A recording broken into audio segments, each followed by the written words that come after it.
The Outer Rim auction house on Station Vieruck 9 never closed. It had no reason to. Supply was constant. Demand was eternal.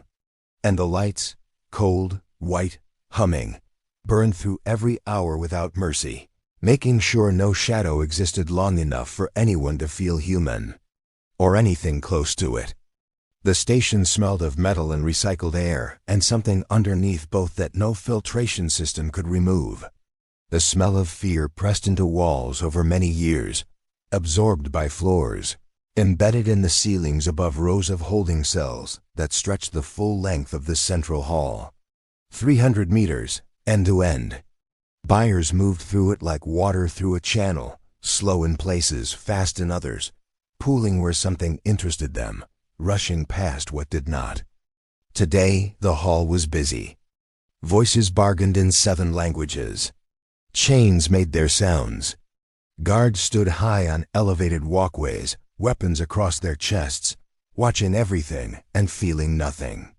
Down below, the auctioneer, a thick-necked Dravasi with blue-gray skin and tired eyes, moved from station to station calling out figures and features and health assessments with the monotone precision of a man who had done this for too long. Strong pair, mining certified. Moons 4 through 7, starting price holds. The buyers crowded, fingers pointed. Numbers were spoken, a deal closed. The auctioneer moved on. He always moved on faster when he reached the far end of the hall. Everyone did. The far end held the ones that hadn't sold, the sick, the old, the ones with complications. The buyers rarely went there at all anymore. Word had spread that the last cell in the row wasn't worth the walk. But the auctioneer still had to check, still had to try. He stopped in front of the final cell and looked through the bars with the expression of a man reviewing a problem he could not solve. Inside, a girl sat on the floor with her knees pulled to her chest and her back against the far wall. She was small, smaller than any other being in the hall. Her skin was the color of tarnished silver, marked at the throat and wrists with faint geometric patterns that were part of her biology, not decoration. One of them, the long line running from her left collarbone toward her shoulder, was still healing. Had been healing for a long time. Her hair was pale and cut unevenly, like it had been done without a mirror and without care. Her eyes were dark, almost black, and they were open, watching the middle distance with the focused stillness of someone who had trained themselves not to react to things happening nearby.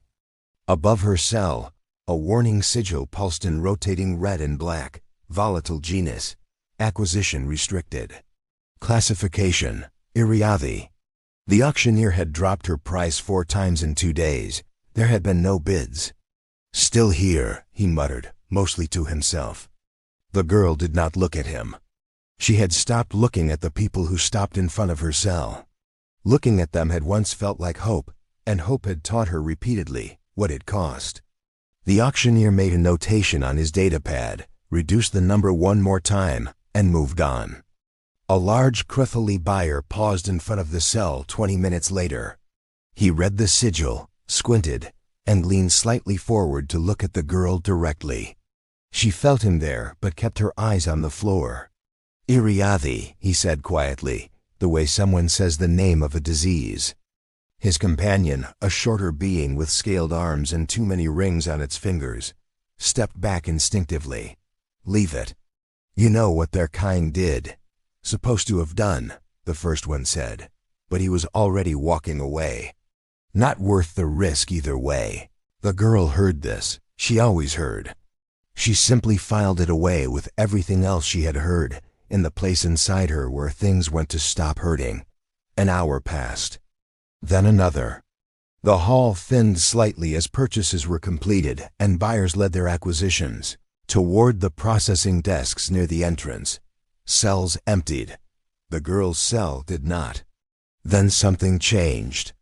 She noticed it first as a shift in the sound pattern of the hall. Not louder, not quieter. Different in quality, the way a room changes when someone enters it who carries a different kind of weight. She heard the guards on the elevated walkway exchange a quick word. She heard the murmur that moved through the remaining buyers like a ripple through still water. She looked up. A human had entered the hall. She had seen humans before. Twice, maybe 3 times at other stations, other markets. They were not the largest species, not the most physically imposing.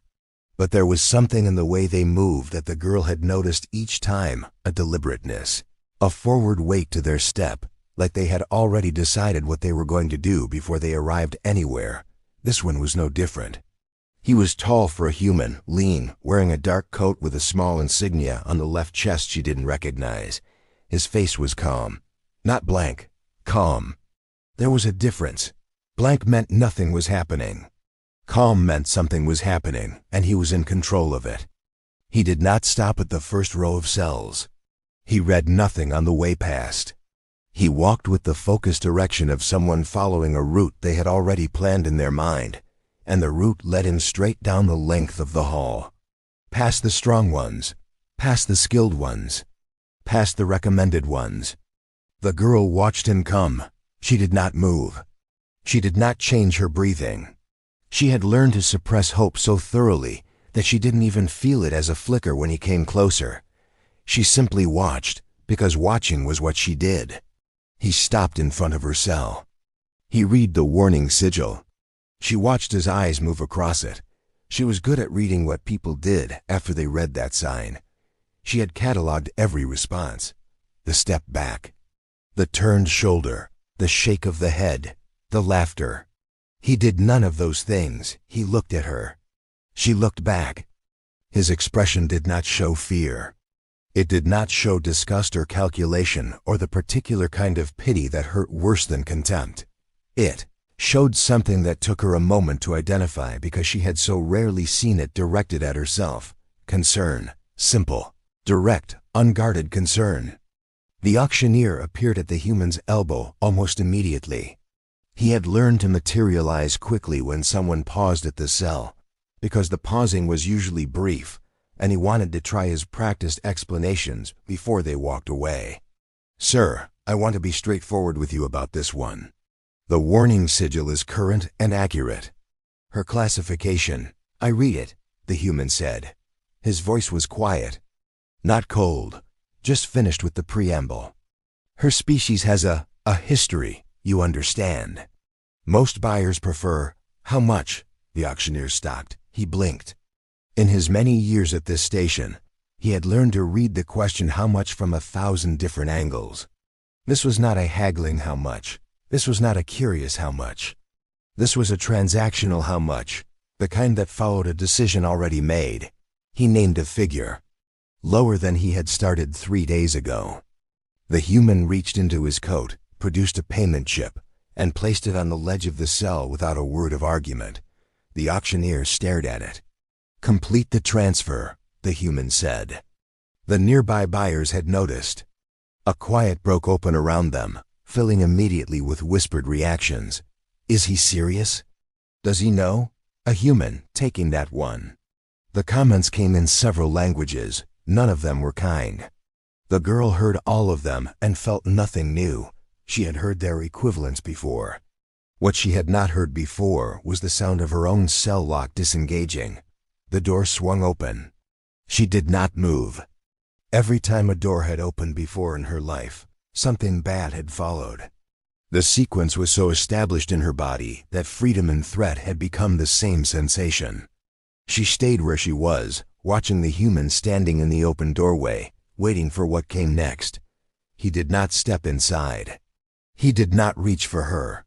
He crouched down at the threshold so that his eyes were closer to level with hers, and he waited. "You can come out when you're ready," he said. She stared at him. "I'm not in a hurry," he added. She stood slowly, her legs stiff from the cold floor. She walked to the doorway and stopped just inside it. He remained crouched, patient. She stepped over the threshold. The collar at her neck, standard auction house issue, designed to administer corrective feedback, buzzed once as she crossed the sensor line. The human reached into his coat, produced a small override key, and held it up for her to see before he reached toward her. She went very still. He moved slowly, found the collar's release point, and clicked it free. It fell into his hand. He set it on the floor without looking at it. Her neck felt strange without the weight. Exposed. Outside the main hall, near the processing exit, he handed her a wrapped ration block. She looked at it, and then at him. "You don't owe me anything for it," he said. "It's just food." She took it. She did not eat it yet, but she held it. His ship was docked in the station's lower bay, and it was not what she expected. She had seen the ships of wealthy buyers, large, gleaming, built to impress. This one was a compact medical frigate, the kind that showed its age in patched hull plates and mismatched exterior panels. It was clean. It was obviously well maintained. It was simply old, and it looked like it had traveled a very long way many times. The ramp lowered. She stopped at the bottom of it. He stopped beside her, not behind her, not ahead of her. Beside. "There's a quarters room second door on the left," he said. "It's yours. There's nothing in it that will hurt you." She looked at the dark opening at the top of the ramp. "I'll go first if that helps," he said. She followed him up. Inside, the ship was dim and quiet. Instruments blinked softly on the cockpit panel. The corridor was narrow but clear. He showed her the quarters room, small, with a fixed bunk and a porthole no larger than her outstretched hand. He left a blanket on the bunk, told her the door locked from the inside if she wanted it to, and left without asking anything. She stood in the doorway for a long time. Then she went in. She sat on the bunk and looked out the porthole as the ship detached from the station and moved into open space. Stars appeared. She pressed one hand flat against the cold glass, not because she expected warmth from it, but because the stars were real and she needed something real beneath her fingers. She didn't sleep. She sat and breathed and let herself exist in a room with a door that locked from the inside, in a ship moving away from a place that had held her for too long. In the small corridor outside, she heard him settle into the pilot's seat. She heard the ship's drives settle into the rhythm of open transit. She heard nothing else. Some hours later, there was a soft sound outside the door. She went still. No knock came, no handle turned. She waited, then carefully opened the door a crack. A blanket had been placed on the floor outside. A second one, thicker than the first. The corridor was empty. She picked it up. She took it inside. She locked the door again and sat back on the bunk with both blankets pulled close. And outside the porthole, the stars moved. Somewhere behind them, on Station Virak 9, an automated flag had already activated in the Galactic Authority's network. A restricted classification had been moved without containment protocol. A file was opening. A department that had not been active in many years was receiving its first alert in a long time. The flag read, Iriavi, status relocated. Authorization unverified. And the process of what came next had already begun. 3 days passed. They were small days, quiet days, made of careful distances and slow adjustments. Vale, that was her name, the one she had carried since before the cage, before the stations, before everything, learned the shape of the wren, the way an injured animal learns the edges of a safe place, slowly, with pauses, testing each new space before committing to it. The ship had 4 rooms and a cockpit. A narrow med bay where the human, his name was Calloway, Darren Calloway.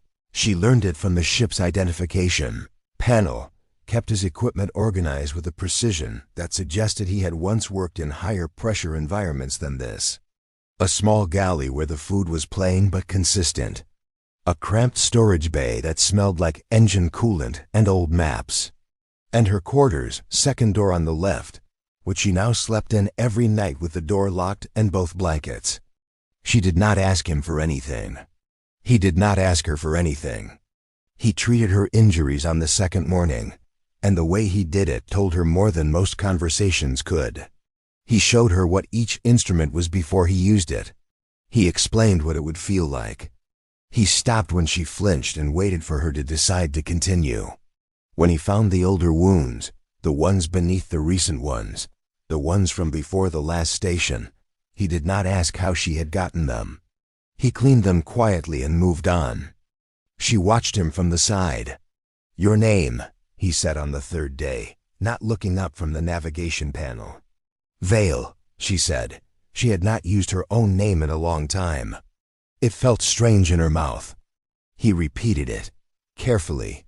The right syllable length, the right small catch at the end that most species skipped. She didn't show what that did to her face, but she felt it.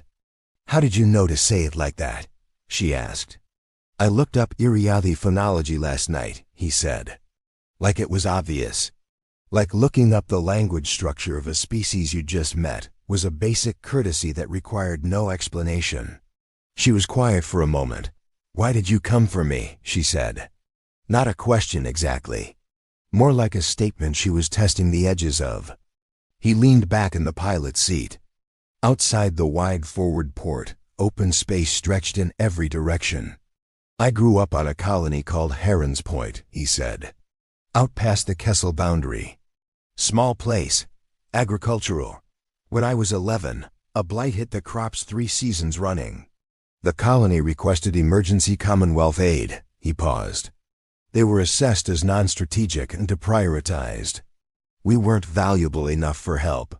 Vale said nothing. People left. Some died.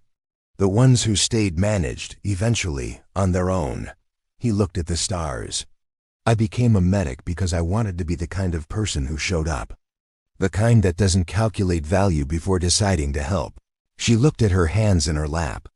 The geometric patterns on her skin, the ones her species called anchor marks, were faint, but present, permanent. She had spent years hiding them under sleeves and dirt, because they told anyone who knew what they were exactly what she was. "My people," she said carefully. "You researched us." "Some," he said. "Then you know what they say we did." "I know what the records say," he replied. "I also know records can be written by whoever wanted to write them." She looked up. "The version in the public archive says the Iriadi destabilized 3 inhabited systems before a coalition force eliminated them," Calloway said. He turned in his seat to face her fully. "The version in a restricted Commonwealth archive, one I had access to briefly during my service, says something different." The ship hummed around them. "It says your people were built into the defense architecture of the old interstellar grid. Living components. That when properly bonded to a vessel or a trusted individual, an Iriadi could reinforce failing shields, suppress hostile weapon systems, reroute power to damaged sectors, all instinctively, all without hardware." He paused. "It says the 3 systems were destabilized because someone tried to weaponize Iriadi against their will, and the feedback destroyed the operators, not the targets." He paused again. "And then the coalition decided it was easier to call them monsters than to admit what had been done to them." Vale had stopped breathing for a moment. She made herself start again. "No one ever said that to me," she said. "No one ever said that version." "I know," he said. She looked down at the anchor marks on her wrists. She had never thought of them as anything but a warning, a brand that told everyone what she was before she could tell them anything else. She thought for one strange moment that they might look different if she looked at them the way someone else might. The way someone who knew the real story might. She was still looking at them when the Wren's long-range scanner issued 3 sharp tones. Calloway was at the controls immediately. 2 contacts, then a third. Dropping out of jump space in coordinated formation. The signature of a planned intercept, not a coincidence. Galactic Authority enforcement cruisers. The channel opened before he could speak first. "Medical frigate designation H117. You are ordered to reduce speed and prepare for boarding. You are in violation of Restricted Species Transport Protocol, Articles 9 through 14. The biological asset aboard this vessel is to be surrendered immediately." Asset. Vale felt the word land in her chest the way blunt things land. She had been called many things.